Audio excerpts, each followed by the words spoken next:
जय श्री राम दोस्तों, आप सबका हमारे राम भक्त चैनल में स्वागत है। आज मैं आप सबको क्षेत्रपाल को दोस्तों जगाने या उनको सिद्ध करने का साबर मंत्र बताने रहा हूँ। इस मंत्र विधि द्वारा क्षेत्रपाल की साधना की जा सकती है और उस क्षेत्रपाल की सिद्धि प्राप्त की जा सकती है। दोस्तों, मुख्यतः क्षेत्रपाल देवता का प्रयोग कुछ विशेष कार्यों में किया जाता है। ये ग्राम के दोस्तों प्रमुख देवता माने जाते हैं।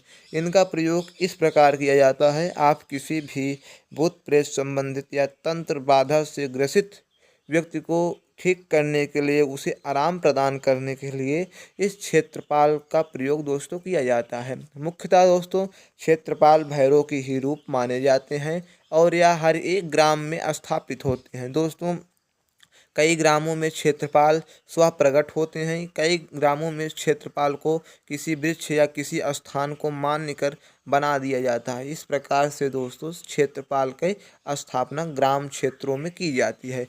आज मैं आप सबको क्षेत्रपाल का प्रत्यक्ष दर्शन, उनकी साधना से धन संपत्ति यश प्राप्त करने का दोस्तों एक सिद्ध ग्रामीण मंत्र बताने जा रहा हूँ। यह मंत्र दोस्तों बहुत प्रमाणित और बहुत पुराने से पुराने पुस्तकों में प्रचलित लिखित प्राप्त किया गया है।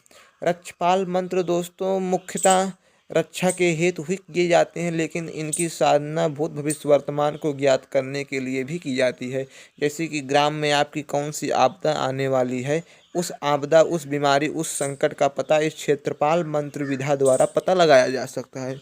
दोस्तों, क्षेत्रपाल सिद्धि का सबसे बड़ा बात यह है, भूत प्रेत मसी मसान जिन जिन्नात को दोस्तों मार के भगा देते हैं या दोस्तों साधक के अनुसार उन्हें जला के भस्म कर देते हैं। और दोस्तों कई बार देखा जाता है कि दुश्मन के ऊपर बाण चला दिया गया है या दुश्मन के ऊपर कई ऐसी तंत्र बाधा की गई है कि दुश्मन अब खत्म हो जाएगा। इस प्रकार की बाधाओं से निवारण हेतु इस क्षेत्रपाल के मंत्र की इस विधि की साधना से ये सब निवारण किया जा सकता है। और दोस्तों इस विधि द्वारा बाण भी चलाया जा सकता है, किसी दुश्मन को परास्त भी किया जा सकता है। मैं दोस्तों पहले आप सबको मंत्र बताऊंगा, मंत्र बताने के बाद उसका पूरा विधि और उसका पूरा उपयोग विधि भी बताऊंगा, कैसे आपको प्रयोग में लेना है। मंत्र दोस्तों कुछ इस प्रकार है। ठाकुर देव हंकारत चले घोड़ा बैठ टपटपाता चले, हाथ में धरे भाला और छुरी चाबुक के नाल, जिह कहु उठ जाबे चल बैठ घोड़ा, माँ कौन कौन सा मारत जाए, कौन कौन लड़त जाए, भूत प्रेत मरी मसान जादू टोना ला बाधत जाए, बाण विद्या ला दोस्त लड़त जाए, जिन खपीच ला मारत जाए, ये सब ला जीत के नहीं आवे, तो 21 माता के भाई ठाकुर देव नहीं कहावे, दुहाई माता आदिशक्ति भवानी के छू। दोस्तों मंत्र साबर है।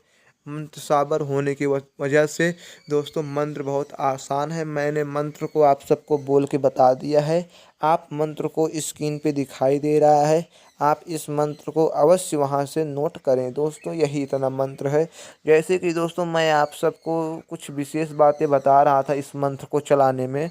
इस मंत्र में दोस्तों खुद वो सब चीज़ें वर्णित हैं जिस चीज़ों को दोस्तों बांध के, मार के या दोस्तों ख़त्म करके लाना है। दोस्तों ठाकुर देव दोस्तों 21 माता के बहनों के दोस्तों भाई होते हैं। दोस्तों ग्राम क्षेत्रों में बूढ़ी माता, मसानी माता, शीतला माता संबंधित इस प्रकार से 21 माता की पूजा दोस्तों की जाती है। उन सब के दोस्तों ठाकुर देव एक भाई होते हैं, जिन्हें दोस्तों भैरव की उपाधि प्राप्त होती है। दोस्तों क्षेत्रपाल का ही एक नाम भैरव है, कहीं कहीं इन्हें क्षेत्रपाल भैरव के नाम से भी जाना जाता है। दोस्तों अब आप सबको यह बता देते हैं इस मंत्र विधा की साधना कैसे करनी है। दोस्तों इस मंत्र विधा की साधना बेहद आसान और बेहद सरल है। आप सबको इस मंत्र विधा की साधना करने के लिए किसी भी क्षेत्रपाल को पहले एक बार भोग प्रसाद देना अति अनिवार्य है। अगर आप उनके स्थान, उनके दोस्तों जहाँ उनकी पूजा की जाती है उस स्थान के बारे में आपको ज्ञात हो तो उस स्थान पर जाके भोग प्रसाद उन्हें अर्पण करें। अगर आप सबको स्थान की जानकारी न हो तो दोस्तों किसी भी एकांत स्थान पर ही बैठकर इस क्षेत्रपाल के बताए गए भोगों का अर्पण करें। इस प्रकार करने के बाद ही आप उसके दूसरे दिन से ही दोस्तों साधना शुरुआत कर सकते हैं। बिना भोग सामग्री को दिए इस मंत्र विधा की साधना आप सबको नहीं करनी है, नहीं तो दोस्तों साधना का दुरुपयोग हो जाएगा और आप सबको लाभ नहीं प्राप्त होगा। अब दोस्तों आप सबको इस क्षेत्रपाल मंत्र को सिद्ध करने का विशेष नियम बता देते हैं जो कि बहुत गुप्त माना जाता है। नियम दोस्तों कुछ इस प्रकार है, नियम को आप सब ध्यान से सुने ताकि कष्टस्थ आप सबको अवश्य नियम हो जाए। क्षेत्रपाल सिद्धि करने के लिए सर्वप्रथम भोग इस प्रकार देना है। उर्द चावल दही दोस्तों, उर्द और चावल एक में दोस्तों पका लेने हैं और उसके ऊपर थोड़ा सा दही डालना है। दही डाल के आपको क्षेत्रपाल के पास जाएं और उन्हें उर्द चावल दही का भोग दें, कपूर जलाएं, अगरबत्ती जलाएं और उन्हें एक जनेऊ अर्पित करें। जनेऊ अर्पित करने के बाद दोस्तों उनकी एक परिक्रमा करके उनके सम्मुख अपना शीश नवाएं और इस साधना सिद्धि और जन कल्याण परोपकार हेतु अपने दोस्तों इस प्रकार से प्रार्थना क्षेत्रपाल से कर देनी है। इस प्रकार से प्रार्थना कर देने के बाद आप दूसरे दिन उसके घर आएँ। ये प्रक्रिया शनिवार के दिन करनी है, रविवार से दोस्तों साधना शुरुआत करनी है। यह साधना 21 दिनों की है। आप दूसरे दिन अपने घर आएँ और घर पे चौमुखा दीपक क्षेत्रपाल के नाम से दोस्तों जलाएं। चौमुखा दीपक दोस्तों सरसों के तेल से जलाना है।